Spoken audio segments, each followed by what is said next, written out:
Hi friends, welcome to our channel. ఈరోజు నేను 2026లో తమిళ్ లాంగ్వేజ్లో రిలీజ్ అయినటువంటి ఒక మంచి డ్రామా మూవీ స్టోరీని ఎక్స్ప్లెయిన్ చేయబోతున్నాను. అదే యోగి బాబు నటించినటువంటి కెనత కానోం. ఇక టైం వేస్ట్ చేయకుండా స్టోరీలోకి వెళ్ళిపోదాం. Now let's start our video.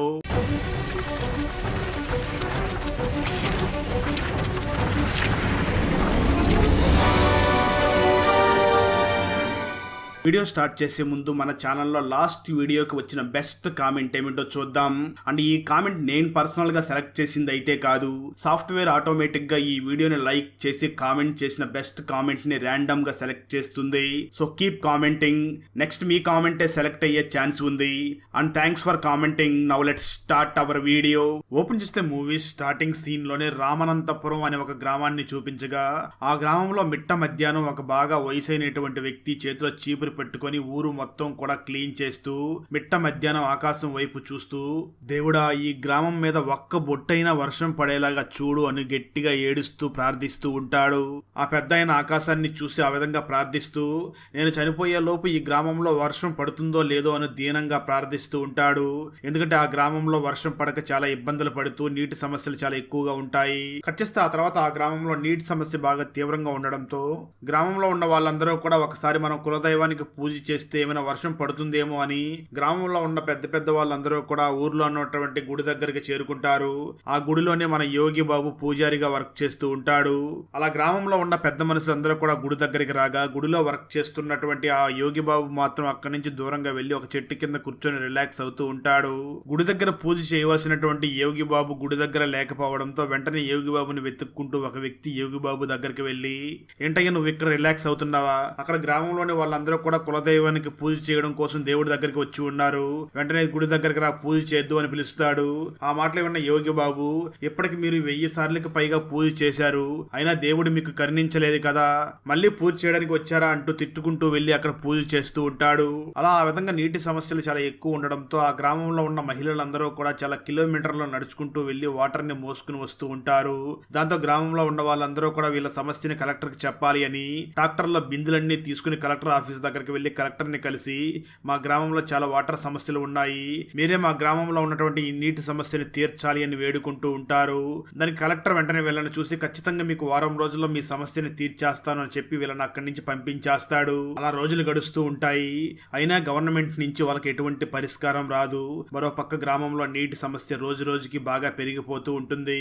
అలాంటి సమయంలోనే యోగి బాబు వాళ్ళ పక్క ఊర్లో ఉన్నటువంటి ఒక అమ్మాయిని చాలా సిన్సియర్ గా ప్రేమిస్తూ ఉండడంతో ఆ విషయం ఇంట్లో చెప్పి పెళ్లి చూపులు చూడడం కోసం ఆ అమ్మాయి వాళ్ళ ఇంటి దగ్గరకు బయలుదేరి వెళ్తాడు. అయితే అక్కడ అమ్మాయి వాళ్ళ తండ్రి యోగి బాబుని మరియు వాళ్ళ చుట్టాలని చూసి మాట్లాడుతూ, మాకు యోగి బాబు గురించి బాగా తెలుసు, అతను చాలా మంచివాడన్న విషయం కూడా మాకు తెలుసు, కానీ మీ ఊర్లో అమ్మాయిని ఇవ్వడానికి మాత్రం నాకు ఇష్టం లేదు. ఎందుకంటే మీ ఊర్లో ఒక సమస్య ఉంది కదా, అదే నీటి సమస్య.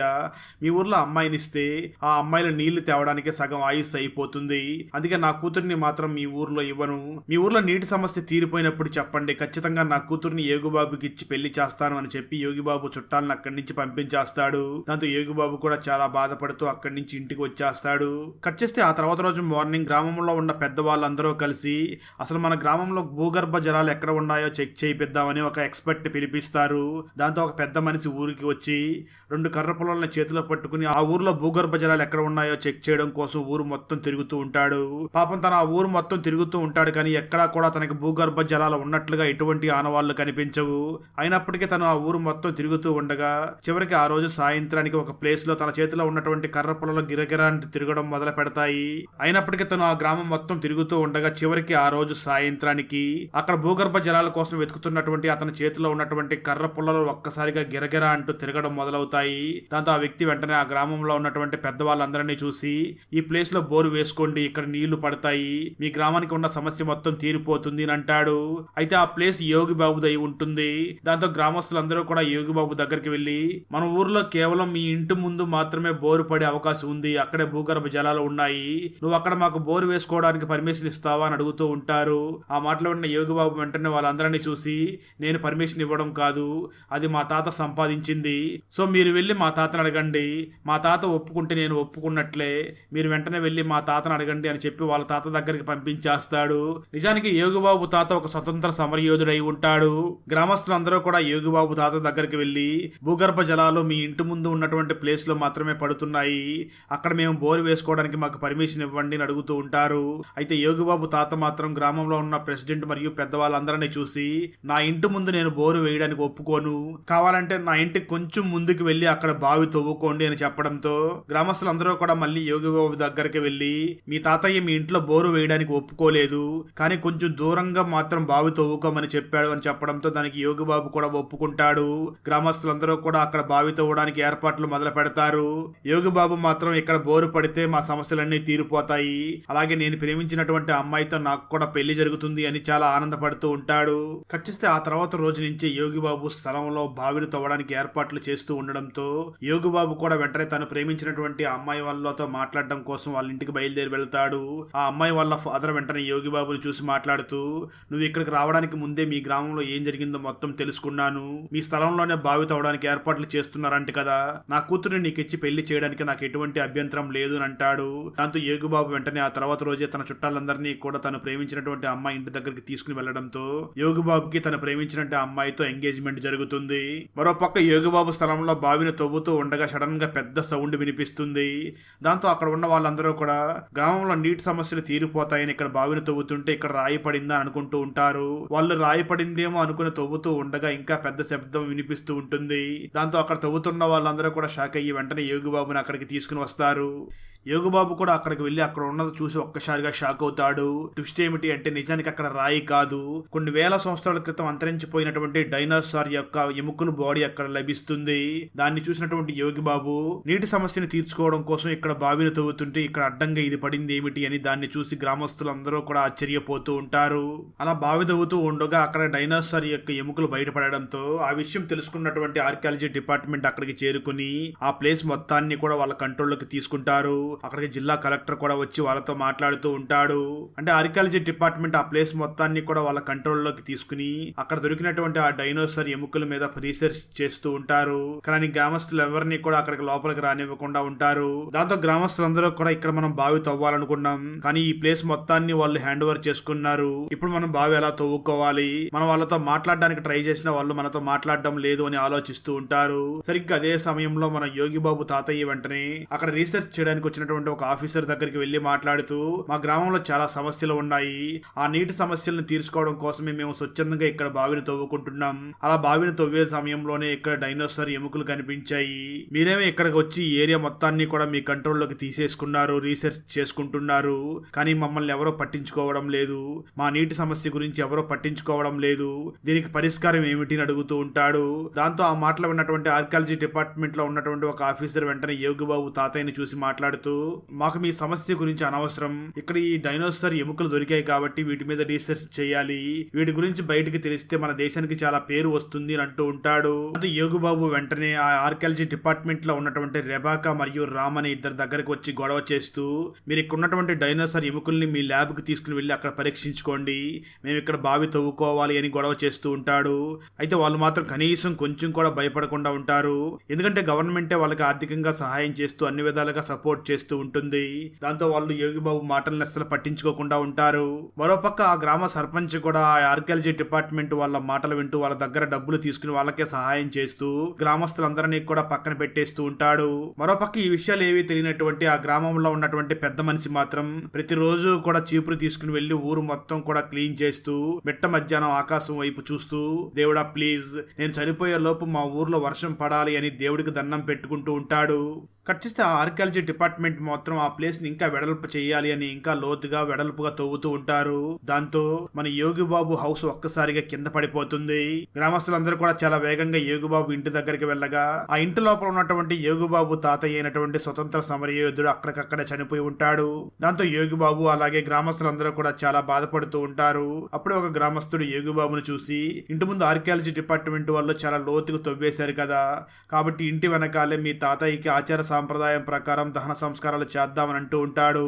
అయితే ఆ మాటలు విన్నటువంటి యోగి బాబు మాత్రం మా తాతయ్య ఒక స్వతంత్ర సమరయోధుడు, అలాంటి వ్యక్తికి ఇంటి వెనకాల ఎటువంటి దహన సంస్కారాలు చేయకూడదు, ఇంటి ముందే చెయ్యాలి. వెంటనే ఆర్కియాలజీ డిపార్ట్మెంట్ తవ్వినటువంటి ఆ ప్లేస్ మొత్తం కూడా పూడ్చండి అంటూ గట్టిగా అరుస్తూ ఉంటాడు. వెంటనే యోగి బాబు ఆ గ్రామస్తులందరినీ చూసి వాళ్ళందరినీ కూడా రెచ్చగొట్టే విధంగా మాట్లాడుతూ ఉంటాడు. దాంతో ఆర్కియాలజీ డిపార్ట్మెంట్ వాళ్ళు వెంటనే పోలీసులకు చెప్పడంతో పోలీసులు అక్కడికి వచ్చి యోగి బాబును అరెస్ట్ చేసి స్టేషన్ కి తీసుకుని వెళ్లి తనని చాలా తీవ్రంగా కొడుతూ ఉంటారు.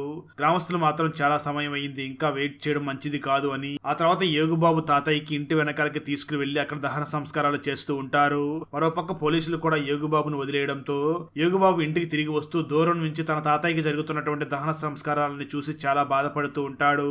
ఇదంతా కూడా ఆర్కియాలజీ డిపార్ట్మెంట్ లో ఉన్నటువంటి రామ్ చూసి తన మనసు కూడా చాలా కరిగిపోతుంది. తను వెంటనే యోగి బాబు దగ్గరికి వెళ్లి తనతో మాట్లాడడం మొదలు పెడతాడు. చూడండి యోగి బాబు గారు, ఈ సమస్య నాకు పూర్తిగా అర్థమయ్యింది. ఈ సమస్య తీరడానికి నా దగ్గర ఒక ఉపాయం ఉంది, దాన్ని మీరు చెయ్యండి. మరో 2 రోజుల్లో మన గ్రామానికి ఆ డైనోసార్ ఎముకల్ని చూడడానికి మినిస్టర్ రాబోతున్నాడు. అప్పుడే మీ సమస్యని ధైర్యంగా అతనికి చెప్పండి, అతను మీ సమస్యని తీర్చే అవకాశం చాలా ఉంది అని అంటాడు. ఆ మాటలు విన్న యోగి బాబు ఆ మినిస్టర్ ఎప్పుడు వస్తాడా అని చెప్పి మినిస్టర్ కోసం వెయిట్ చేస్తూ ఉంటాడు. మరోపక్క ఆర్కియాలజీ డిపార్ట్మెంట్ లో ఉన్నటువంటి రెబాకా వెంటనే రామ్ ను చూసి ఆ గ్రామం మ్యాప్ ని తెప్పించుకుని ఆ మ్యాప్ ని తీసుకుని ఆ గ్రామ సర్పంచ్ దగ్గరికి వెళ్లి మాట్లాడుతూ రెబాకా వెంటనే గ్రామ సర్పంచ్ ని చూసి మాకెందుకో డైనోసార్ ఎముకలు ఈ గ్రామం మొత్తం కూడా కింద ఉన్నట్లుగా ఉంది, మీరు ఈ గ్రామస్తులందరినీ కూడా ఇక్కడి నుంచి ఖాళీ చేయించి ఈ ప్లేస్ మాకు ఇవ్వండి అని అడుగుతుంది. ఆ మాటలు విన్న సర్పంచ్ వెంటనే రెబాకాని చూసి మాట్లాడుతూ మేడం అసలు మీరేం మాట్లాడుతున్నారు, ఫస్ట్ లో ఏదో మేము బావి తవ్వుతూ ఉండగా అక్కడ మీకు ఏదో డైనోసార్ దొరికిందని చెప్పి ఆ ప్లేస్ లో బావి తవ్వనివ్వకుండా ఆపించారు, ఇప్పుడే ఏకంగా ఊరు మొత్తాన్ని కూడా ఖాళీ చేయించమంటున్నారు. అది కుదరదు మేడం, ఎందుకంటే ఇక్కడున్న స్థలం ప్రజెంట్ సెంటు 5 లక్షలు పలుకుతుంది అని చెప్తూ ఉంటాడు. ఆ మాటలు ఉన్న రెబాకా వెంటనే గ్రామ సర్పంచ్ ని చూసి నువ్వు ఆ విషయం గురించి కంగారు పడకు, నేను గవర్నమెంట్ తో మాట్లాడి సెంటికి 5 లక్షల చొప్పున నేను ఆ డబ్బులు మీకు నష్టపరిహారంగా ఇప్పిస్తాను అని అంటుంది. దాంతో ఆ తర్వాత రోజు సర్పంచ్ వెంటనే గ్రామ ప్రజలందరి దగ్గరికి వెళ్లి మాట్లాడుతూ మన ఊర్లో నీటి సమస్య ఎప్పటి నుంచో ఉంది కదా, మనం ఎన్నో ప్రయత్నాలు చేసినా మనకు మాత్రం నీరు దొరకలేదు, ఒక పని చేద్దాం, మనం ఈ ప్లేస్ ని ఖాళీ చేసి వేరే ప్లేస్ కి వెళ్ళిపోదాం, మీరేం కంగారు పడకండి, నేను ప్రభుత్వంతో మాట్లాడి ప్రతి సెంటికి కూడా 10,000 రూపాయల డబ్బు ఇచ్చేలాగా చేస్తాను అంటాడు. అంటే నిజానికి ఆ సర్పంచ్ గవర్నమెంట్ దగ్గర నుంచి ఆ సెంటికి 5 లక్షలు తీసుకుని స్థలం యజమానులకు మాత్రం 10,000 ఇచ్చి మిగతా డబ్బులు మొత్తం తను కొట్టేయాలి అని ప్లాన్ చేసి ప్రజల దగ్గర మాట్లాడుతూ ఉంటాడు. దాంతో ప్రజలందరూ కూడా చాలా కోపంగా ఆ ప్రెసిడెంట్ ని చూసి మాట్లాడుతూ ఇక్కడ ఉన్నటువంటి ఆర్కియాలజీ డిపార్ట్మెంట్ మొత్తాన్ని ఇక్కడి నుంచి మేము వెళ్ళగొట్టాలని ప్రయత్నం చేస్తూ ఉన్నాం, నువ్వు మాత్రం వాళ్ళతో కలిసిపోయి ఈ గ్రామాన్ని ఏకంగా ఖాళీ చేయించాలని చూస్తున్నావా అంటూ గ్రామస్తులందరూ కూడా తిరగబడి ఆ సర్పంచ్ని వెంటాడుతారు. సర్పంచ్ కూడా చాలా భయపడిపోతూ అక్కడి నుంచి పారిపోతాడు. ఆ తర్వాత గ్రామస్తులందరూ కూడా యోగిబాబు దగ్గరికి వెళ్లి మాట్లాడుతూ వాళ్ళు ఏదో రీసెర్చ్ చేసుకుంటామంటే ఆ ప్లేస్ ని ఇచ్చాం, ఇప్పుడు వాళ్ళు ఏకంగా ఊరినే ఖాళీ చేయించాలని చూస్తున్నారు అని అంటూ ఉండడంతో యోగిబాబు వెంటనే వాళ్ళందరినీ చూసి మాట్లాడుతూ నా ప్లేస్ నేను కేవలం ఊరు బాగు కోసం, ఊరిలో ఉన్నటువంటి నీటి అవసరాలు తీర్చడం కోసం ఈ గ్రామానికి రాసిచ్చాను, ఇప్పుడు వాళ్ళు ఏకంగా మన గ్రామాన్నే ఖాళీ చేయించాలని చూస్తున్నారు, మనం గ్రామం నుంచి వెళ్ళిపోతే మనం చచ్చిన వాళ్ళతో సమానం, ఇక్కడే పుట్టాం ఇక్కడే చనిపోదాం, ఏది ఏమైనా మనం ఇక్కడే ఉండి మన హక్కుల కోసం యూనిటీగా పోరాడాలి అని అంటూ ఉంటాడు. సరిగ్గా అదే సమయంలో ఒక్కసారిగా క్లైమేట్ మారిపోతుంది. సడన్ గా ఆకాశం మొత్తం మబ్బులతో కమ్ముకుని ఒక్కసారిగా వర్షం పడడం స్టార్ట్ అవుతుంది. ఫస్ట్ వర్షం బొట్టు ఆ గ్రామంలో ఎప్పటి నుంచో దేవుణ్ణి ప్రార్థిస్తూ వర్షం పడాలి అని కోరుకుంటున్నటువంటి ఆ పెద్ద మనిషి మీద పడడంతో ఆ పెద్ద మనిషి మళ్ళీ ఆకాశాన్ని చూసి నేను బ్రతికి ఉండగానే నా గ్రామంలో వర్షం పడిందా అని దేవుడికి ప్రార్థిస్తూ ఉంటాడు. ఆ వర్షం నెమ్మదిగా పెరుగుతూ చాలా బలంగా వర్షం పడుతూ ఉంటుంది. దాంతో ఆర్కియాలజీ డిపార్ట్మెంట్ వాళ్ళు వెంటనే అక్కడ ఆ డైనోసార్ ఎముకలు తడవకుండా ఉండడం కోసం అక్కడ టార్ప్లైన్ పట్టాన్ని కట్టి వెళ్లిపోతారు. అయితే అది గమనించినటువంటి యోగి బాబు మరియు గ్రామస్తులందరూ వెళ్లి ఆ టార్ప్లైన్ పట్టాన్ని తీసేసి వెళ్లిపోతారు. ఆ రోజు రాత్రి అంతా కూడా వర్షం చాలా ఎక్కువ పడుతూ ఉంటుంది. కట్ చేస్తే ఆ తర్వాత రోజు మార్నింగ్ ఆర్కియాలజీ డిపార్ట్మెంట్ వాళ్ళు అక్కడికి వచ్చి చూడగా అక్కడ డైనోసార్ ఎముకలు ఉన్నటువంటి ఆ ప్లేస్ మొత్తం కూడా వర్షపు నీటితో నిండిపోయి ఉంటుంది. దాన్ని చూసినటువంటి ఆర్కియాలజీ డిపార్ట్మెంట్ వాళ్ళు ఇక్కడ టార్ప్లైన్ పట్ట ఏమైంది అని ఆలోచిస్తూ ఆర్కియాలజీ డిపార్ట్మెంట్ వాళ్ళు వెంటనే మోటార్ సహాయంతో ఆ వాటర్ ని మొత్తం తోడేస్తారు. ఆ వాటర్ మొత్తం తోడేసిన తర్వాత ఆర్కియాలజీ డిపార్ట్మెంట్ ఒక్కసారిగా షాక్ అవుతుంది. ఎందుకంటే ఎందుకంటే అక్కడ ఉన్నటువంటి డైనోసార్ ఎముకలు అక్కడ కనిపించకుండా మాయమైపోయి ఉంటాయి. దాన్ని చూసి ఆర్కియాలజీ డిపార్ట్మెంట్ వాళ్ళు షాక్ అవుతూ ఉండగా గ్రామస్తులు మాత్రం అక్కడికి వచ్చి అక్కడ ఆ డైనోసార్ ఎముకలు లేకపోవడంతో అక్కడ ఉన్నటువంటి ఆర్కియాలజీ డిపార్ట్మెంట్ వాళ్ళని చూసి ఏమైపోయినాయి మీ డైనోసార్ ఎముకలు, అంటే బహుశా రాత్రి వర్షాన్ని కరిగిపోయినాయేమో అని వెటకారంగా మాట్లాడుతూ ఉంటారు. అయితే ఆ ఆర్కియాలజీ డిపార్ట్మెంట్ లో ఉన్నటువంటి రెబాకా మాత్రం ఈ గ్రామస్తులు ఏదో చేసి ఉంటారు అని వెంటనే కలెక్టర్ కి ఫోన్ చేసి విషయం చెప్తుంది. ఆ మాటలు విన్న కలెక్టర్ కూడా షాక్ అవుతూ ఏంటి డైనోసార్ ఎముకలు కనిపించకుండా పోయాయా, మరో 2 రోజుల్లో మినిస్టర్ అక్కడికి రాబోతున్నారు, ఈ 2 రోజుల్లో ఆ ఎముకలు అక్కడ లేకపోతే మన ఉద్యోగాలన్నీ కూడా పోతాయి అని వెంటనే పోలీసులకు ఫోన్ చేసి ఇన్ఫార్మ్ చేస్తాడు. దాంతో పోలీసులు ముందుగా ఆ ఊరికి వచ్చి ఆ ఊర్లో ఉన్నటువంటి మన హీరో యోగిబాబుని ముందుగా అరెస్ట్ చేసి స్టేషన్ కి తీసుకుని వెళ్లి కొట్టి విచారిస్తూ ఉంటారు. అదేవిధంగా గ్రామస్తులందరినీ కూడా అక్కడ ఉన్నటువంటి ఒక కళ్యాణ మండపం దగ్గరికి తీసుకుని వెళ్లి వాళ్ళని చాలా చిత్రహింసలు పెట్టి ఆ ఎముకలు ఎక్కడ ఉన్నాయో చెప్పండి అని అడుగుతూ ఉంటారు.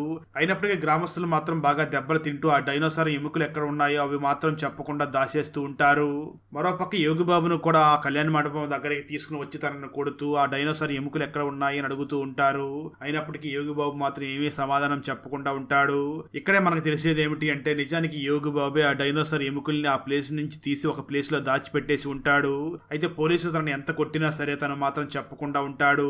కట్ చేస్తే ఆ తర్వాత రోజే మినిస్టర్ వాళ్ళ గ్రామానికి వచ్చి ఆ ప్లేస్ లో డైనోసార్ ఎముకలు లేకపోవడంతో తను డైరెక్ట్ గా కళ్యాణ మండపం దగ్గరికి వచ్చి అక్కడ ఉన్నటువంటి గ్రామస్తులందరినీ చూసి ఆ డైనోసార్ ఎముకలు ఏమైపోయినాయి, వాటిని మీరు ఎక్కడ దాచిపెట్టారో చెప్పండి అని అడుగుతూ ఉంటాడు. అప్పుడు యోగిబాబు వెంటనే ముందుకు వచ్చి ఆ మినిస్టర్ ని చూసి మాట్లాడుతూ వాళ్ళ గ్రామంలోని సమస్యలన్నీ కూడా తనకి వివరించి చెప్తూ, సార్ మా గ్రామంలో ఉన్న సమస్యల గురించి ఎన్నోసార్లు కలెక్టర్ కి అర్జీ కూడా ఇచ్చాం, వాళ్ళు ఎవరో కూడా మా సమస్యల్ని తీర్చడానికి ముందుకు రాలేదు.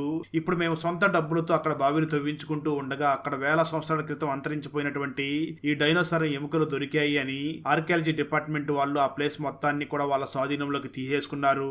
ఎప్పుడో వేల సంవత్సరాల క్రితం చనిపోయినటువంటి డైనోసార్ ఎముకలకి అంత ఉపయోగం ఉందా, ఇప్పుడు జీవిస్తున్నటువంటి మా సమస్యలు మాత్రం ఈ గవర్నమెంట్ పట్టించుకోదా, ఇప్పుడు ఇక్కడ ఈ నేల మీద జీవిస్తున్నటువంటి మా మనుషుల జీవితాలని మా సమస్యల గురించి మాత్రం కలెక్టర్లు మరియు ప్రభుత్వ అధికారులు పట్టించుకోరా, అంటే వేల సంవత్సరాల క్రితం అంతరించిపోయినటువంటి ఆ డైనోసార్ ఎముకలకే విలువ ఉంది కానీ ప్రజెంట్ ఇక్కడ బ్రతుకుతున్నటువంటి మనుషులకు మాత్రం ఎటువంటి విలువ లేదా, మీరే న్యాయం చెప్పండి సార్, అందుకే మేమే ఆ డైనోసార్ ఎముకల్ని ఒక ప్లేస్ లో దాచిపెట్టేశాం, మీకు ఆ డైనోసార్ ఎముకలు కావాలి అంటే మా డిమాండ్స్ ని మీరు పూర్తి చేయాలి, అప్పుడే ఆ డైనోసార్ ఎముకలు మీకు ఇస్తాము అని అంటాడు.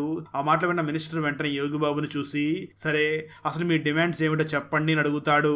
యోగిబాబు వెంటనే మినిస్టర్ ని చూసి మా గ్రామంలో ఉన్న మహిళలందరూ కూడా కొన్ని కిలోమీటర్లు నడుచుకుంటూ వెళ్లి వాటర్ తెచ్చుకుంటున్నారు, కాబట్టి గ్రామం మధ్యలో ఒక పెద్ద ట్యాంక్ ని కట్టాలి, అదే విధంగా మా గ్రామంలో ఈ డైనోసార్ ఎముకలు దొరికాయి కాబట్టి ఈ గ్రామంలోనే ఒక మ్యూజియం ఏర్పాటు చేసి ఇక్కడే మీరు రీసెర్చ్ చేసుకోవాలి, దాని ద్వారా మా గ్రామం పేరు అన్ని ఊర్లకు తెలుస్తుంది, మా గ్రామానికి మంచి పేరు కూడా వస్తుంది అని చెప్పడంతో ఆ డిమాండ్స్ అన్ని కూడా చేస్తామని చెప్పి మినిస్టర్ సంతకం చేసి మరి పేపర్ వాళ్ళకి ఇస్తాడు. ఆ తర్వాత గవర్నమెంట్ వెంటనే యోగిబాబు ఊర్లో ఒక పెద్ద ట్యాంక్ ని కడుతుంది, దాంతో గ్రామంలో ఉన్న ప్రతి ఇంటికి కూడా వాటర్ వెళుతూ ఉంటుంది. ఆ తర్వాత యోగిబాబు తను ఆ డైనోసార్ ఎముకల్ని ఎక్కడ దాచిపెట్టాడో చెప్పడంతో ఆర్కియాలజీ డిపార్ట్మెంట్ వాళ్ళు వాటిని తీసుకుని వచ్చి ఆ ఊర్లోనే ఒక మ్యూజియం ఏర్పాటు చేసి అక్కడ రీసెర్చ్ చేస్తూ ఉంటారు. యోగిబాబు మాత్రం వాళ్ళ ఊర్లో కట్టినటువంటి ట్యాంక్ నుంచి వస్తున్నటువంటి మొదటి వాటర్ ని తీసుకుని వెళ్లి గ్రామంలో ఉన్నటువంటి దేవతకి అభిషేకం చేయడం కోసం తీసుకుని వెళుతూ ఉంటాడు. అలా తీసుకుని వెళుతున్నటువంటి యోగిబాబు ఆ వాటర్ ని దేవుడి మీద పోసి అభిషేకం చేయకుండా ఆ గ్రామంలో ఎన్నో సంవత్సరాల నుంచి ఆ గ్రామంలో వర్షం పడాలి అని దేవుడికి మొక్కుతున్నాడు కదా పెద్ద మనిషి, ఆ పెద్ద మనిషి దగ్గరికి వెళ్లి ఆ వాటర్ పోస్తాడు. అది చూసి గ్రామంలోని వాళ్ళందరూ కూడా చాలా సంతోషిస్తూ ఉంటారు. ఆ తర్వాత యోగిబాబు వెంటనే ఆర్కియాలజీ డిపార్ట్మెంట్ వాళ్ళు డైనోసార్ ఎముకలు మొత్తం తీసుకుని వెళ్లిపోయిన తర్వాత అక్కడ కొన్ని ఎముకలు మిగిలిపోయి ఉండడంతో వాటన్నిటిని కూడా కలెక్ట్ చేసుకుని ఆ ఎముకలతో ఒక దేవుడి రూపాన్ని తయారు చేస్తాడు. ఆ తర్వాత యోగిబాబు ఈ డైనోసార్ ఎముకల వల్లనే మన ఊరికి ఇంత పేరు వచ్చింది, అలాగే మన ఊరి సమస్యలు కూడా తీరిపోయాయి, కాబట్టి తనే మనకు దేవుడు అని తనకే మనం పూజలు చెయ్యాలి అని ఆ ఎముకలతో ఒక దేవుడి రూపాన్ని చేసి అక్కడ అందరూ కూడా పూజలు చేయడం మొదలు పెడతారు. అక్కడతో ఈ మూవీ అయిపోతుంది. శ్రీనివాస్ అయ్య ఎందుకు తన ఆస్తి మొత్తాన్ని కూడా కొడుక్కి కాకుండా అనాథాశ్రమానికి రాయాలనుకుంటున్నాడు? ఈ రోజుల్లో తల్లిదండ్రుల్ని పిల్లల్ని వేరు చేస్తున్నది ఏమిటి? అనాథాశ్రమానికి ఆస్తి మొత్తం రాసేయాలి అనుకున్నటువంటి ఆ శ్రీనివాస్ అయ్య ఎలా చనిపోయాడు? శ్రీనివాస్ అయ్య చనిపోయిన రోజే తన ఇంటికి రెగ్యులర్ గా వెళుతూ ఉండే రోహిత్ ఎలా చనిపోయాడు? అసలు వీళ్ళిద్దరి మరణం వెనక దాగి ఉన్న రహస్యం ఏమిటి? అసలు పాసంబర చెట్టు ఏమిటి? ఆ చెట్టుకి ఈ ఇద్దరు మరణాలకి మధ్య గల సంబంధం ఏమిటి? పోలీస్ ఆఫీసర్ నారాయణ చేసిన తప్పు ఏమిటి? ఎందుకు తను 30 సంవత్సరాల నుంచి గిల్టీగా ఫీల్ అవుతున్నాడు. అలాగే ఈ మూవీ క్లైమాక్స్ లో వచ్చే ట్విస్ట్ అయితే మాత్రం నెక్స్ట్ లెవెల్లో ఉంటుంది. ఆ ట్విస్ట్ ఏమిటో మిస్ అవ్వకుండా చూడాలి అనుకుంటే మాత్రం మీరు కన్నడ లాంగ్వేజ్ లో 2025లో రిలీజ్ అయినటువంటి అజ్ఞాతవాసి మూవీని చూడాల్సిందే. ఈ కన్నడ ఫుల్ మూవీ స్టోరీని తెలుగులో వినాలి అనుకుంటే ఈ వీడియో డిస్క్రిప్షన్ లో ఉన్న లింక్ ని క్లిక్ చేయండి. Thanks for watching. జై హింద్. ఫ్రెండ్స్, వీడియో నచ్చినట్లయితే లైక్ చేసి ఒక చిన్న కామెంట్ చేస్తే మాకు నెక్స్ట్ వీడియో చేయడానికి ఎంకరేజింగ్ గా ఉంటుంది. అలాగే ఛానల్ ని సబ్స్క్రైబ్ చేసి పక్కనే ఉన్న బెల్ ఐకాన్ ని క్లిక్ చేసి సపోర్ట్ చేయండి. Thanks for watching. జై హింద్.